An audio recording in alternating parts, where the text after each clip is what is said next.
এরকম পারফেক্ট বিরিয়ানি খেতে কার না মনে হয় বলুন তো? একদম হবে রেস্টুরেন্টের মতো, চাল মাংস সব কিছু একদম পারফেক্টলি সেদ্ধ হবে, আর খুব বেশি কিন্তু মাখো মাখো হয়ে যাবে না। তো কিছু টিপস ফলো করলে আপনারাও এরকম বিরিয়ানি খুব সহজেই বানিয়ে নিতে পারবেন। এই জন্য দেখুন, আমরা এখানে যেহেতু চিকেনের পিসগুলি একটু বড় সাইজের নিয়েছি, তার এর মধ্যে খুব ভালোভাবে কাট দিয়ে নিয়েছি। এরপর আমরা যোগ করেছি আদা রসুনের পেস্ট। আদা রসুনের পেস্টটা কিন্তু একটু বেশি পরিমাণে যোগ করতে হবে। এরপর আমরা এর মধ্যে যোগ করে দিয়েছি সর্ষের তেল। এরপর আমরা কিছু রেগুলার মশলা যোগ করছি প্রথমেই ধনে গুঁড়ো আর কাশ্মীরি লাল লঙ্কার গুঁড়ো। কাশ্মীরি লাল লঙ্কার গুঁড়োটা কিন্তু একটু বেশি পরিমাণে যোগ করেছি। এরপর আমরা ঝালের জন্য ঝাল লাল লঙ্কার গুঁড়ো যোগ করেছি। ঝাল লাল লঙ্কার গুঁড়োটা আপনারা যে যতটা ঝাল খেতে পছন্দ করেন সেই পরিমাণ বুঝে আপনারা যোগ করে দেবেন। দেখুন, আমরা কিন্তু এখানে 2 চামচ পরিমাণ ঝাল লাল লঙ্কার গুঁড়ো যোগ করেছি। এরপর অল্প পরিমাণে হলুদ গুঁড়ো দিয়েছি। তারপর আমরা এখানে পরিমাণ মতো লবণ যোগ করে দিয়েছি। লবণটা আপনারাও ঠিকঠাকভাবে যোগ করে নেওয়ার চেষ্টা করবেন। যদি কম বেশি হয়ে যায় তো সেটা তো চিকেন কষানোর সময় আপনারা অবশ্যই যোগ করে দিতে পারবেন।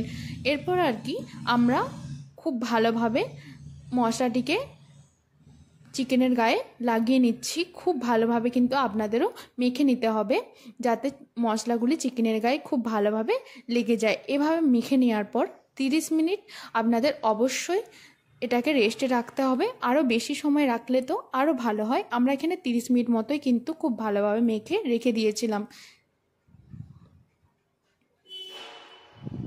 কিছুটা চিকেনটা রেস্ট দেওয়ার চেষ্টা করবেন, এতে কিন্তু অনেকটাই চিকেনের মধ্যে খুব ভালোভাবে মশলা চলে যায়। এরপর আমরা পেঁয়াজ বেরেস্তা বানিয়ে নেব। এই জন্য দেখুন, পেঁয়াজ নিয়ে নিয়েছি। পেঁয়াজগুলিকে মাঝখান থেকে আমরা কেটে নিয়ে খুব মিহি মিহি করে কেটে নিয়েছি। আপনারাও এভাবে কেটে নেবেন, দেখবেন একদম পারফেক্ট পেঁয়াজ বেরেস্তা কিন্তু আপনারাও রেডি করে নিতে পারবেন। এখানেও কিছু আমি টিপস বলে দেবো, যাতে আপনারা খুব পারফেক্ট পেঁয়াজ বেরেস্তা খুব সহজেই বানিয়ে নিতে পারবেন। দেখুন, পেঁয়াজগুলি কিন্তু খুবই মিহি মিহি করে আমরা কেটে নিয়েছি। আর চালটি কিন্তু আপনাদের এভাবেই ধুয়ে নিতে হবে, যাতে করে একদম চালের মধ্যেকার যে সাদা সাদা ভাবটা দেখা যায় ওটা দেখা যাবে না। একদম জলটা ফ্রেশ লাগবে উপর থেকে যখন চালটা ভিজিয়ে রাখবেন। এভাবে চালটা কিন্তু 30 মিনিট আমরা ভিজিয়ে রেখেছি। আর খুব বেশি কচলানো যাবে না, এতে করে কিন্তু চাল ভেঙে যেতে পারে। এরপর এই পেঁয়াজের মধ্যে আমরা লবণ যোগ করেছি। লবণ যোগ করে 5 থেকে 7 মিনিট আমরা ছেড়ে দিয়েছি। এরপর পেঁয়াজের মধ্যেকার জলটা নিগড়ে ফেলে দিয়ে ডুবো তেলে ভেজে নিলেই আপনারাও বানিয়ে নিতে পারবেন এরকম পারফেক্ট পেঁয়াজ বেরেস্তা। এরপর আমরা যেখানে চিকেনের ম্যারিনেশনটা রেডি করে রেখেছিলাম 30 মিনিট আগে, সেখানে ফিরে যাওয়া যাক। সেখানে দেখুন আমরা যোগ করছি জল ঝরানো টক দই। টক দইটা একটু বেশি পরিমাণে যোগ করেছি, কারণ আমরা যে টক দইটা যোগ করছি ওটা কিন্তু টক স্বাদের নয়। একটু টক দই যোগ করার আগে টেস্ট করে নেবেন, যাতে না খুব বেশি টক স্বাদের টক দইটা হয়। এরপর আমরা ওর মধ্যে একদম ছোট্ট ছোট্ট করে কেটে রাখা পুদিনা পাতা ও ধনে পাতা যোগ করে দিয়েছি। তার সাথে আমরা যোগ করছি পেঁয়াজ বেরেস্তা। পেঁয়াজ বেরেস্তা আমরা যতটা ভেজেছি তার 80% কিন্তু আমরা এখানে যোগ করে দিচ্ছি। এরপর আমরা বাড়িতে বানিয়ে রাখা বিরিয়ানি মশলা যোগ করেছি। বিরিয়ানি মশলার রেসিপিটা যদি আপনারা জানতে চান তো কমেন্টে লিখে জানাবেন, আমি আপনাদের বানিয়ে দেখাবো কিভাবে আমি বিরিয়ানি মশলা করি। বিরিয়ানি মশলাই তো বিরিয়ানির মধ্যে ফ্লেভার আনবে, তাই বিরিয়ানি মশলাটা সবসময় বাড়িতে বানিয়ে নেওয়ার চেষ্টা করবেন, এতে করে কিন্তু খুব ভালো হয় বিরিয়ানিটা।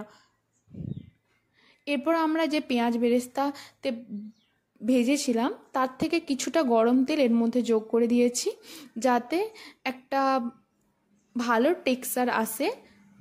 দেখুন, আমরা আবার খুব ভালোভাবে এই মশলাগুলিকেও কিন্তু মেখে নিচ্ছি। দেখতেই দেখুন কতটা সুন্দর লাগছে, একদম তেল তেলে। এভাবে বানিয়ে দেখবেন একদমই পারফেক্ট হয়ে যাবে। দেখুন, আমরা কিন্তু খুব ভালোভাবে একটু আবার সময় নিয়ে চিকেনটাকে কিন্তু ম্যারিনেট করে নিচ্ছে। আমাদের প্রায় 80% কাজ কমপ্লিট। এবার বাকি কাজটুকু কমপ্লিট করে নেওয়া যাক। দেখুন, আমরা কড়াইতে প্রথমেই দিয়ে দিয়েছি ঘি। এরপর রান্নাটি পুরোপুরি আমরা ঘিয়েতেই করেছি। ঘিটা একটু বেশি পরিমাণে যোগ করেছি। ঘিটা যখন একদম গলে গেছে তারপর আমরা এর মধ্যে যোগ করে দিয়েছি চিকেনের পিসগুলি। এরপর ঢাকা চাপা দিয়ে একদম স্লো আঁচে চিকেনটিকে কষিয়ে নিতে হবে। আর আপনারা চাইলে আলু যোগ করতেও পারেন, আবার আপনারা না চাইলে সেটা নাও করতে পারেন। আমি এখানে আলু যোগ করেছি, তো আলুটিও আমরা কিছুক্ষণ চিকেনটিকে কষিয়ে নেওয়ার পর যোগ করে দিয়েছি। আলুটা আপনাদের সেই সময় যোগ করতে হবে যাতে আলুটিও পারফেক্টলি সেদ্ধ হয়ে যায়। দেখুন চিকেন থেকে কীভাবে তেল ছেড়ে এটা কষতে আরম্ভ হয়ে গেছে।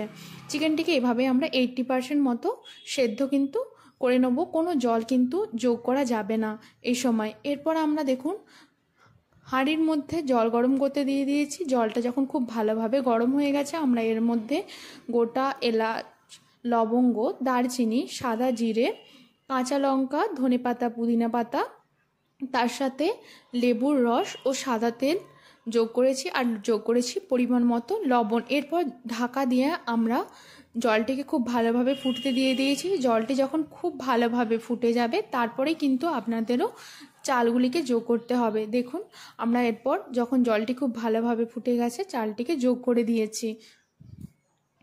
এরপর আমরা ভাতটিকে 80% মতো সেদ্ধ করে নেব। এর বেশি কিন্তু সেদ্ধ করা যাবে না, সেক্ষেত্রে কিন্তু বিরিয়ানি একদমই হবে না, ভালো রেডি হবে না। তো দেখুন আমরা এখানে চিকেনটিও আলুটিও 80% মতো সেদ্ধ করে নিয়েছি, আমরা কিন্তু কোনো জল যোগ করিনি। এরপর আমরা এর মধ্যে 80% সেদ্ধ করা রাইসটিও যোগ করে দিয়েছি।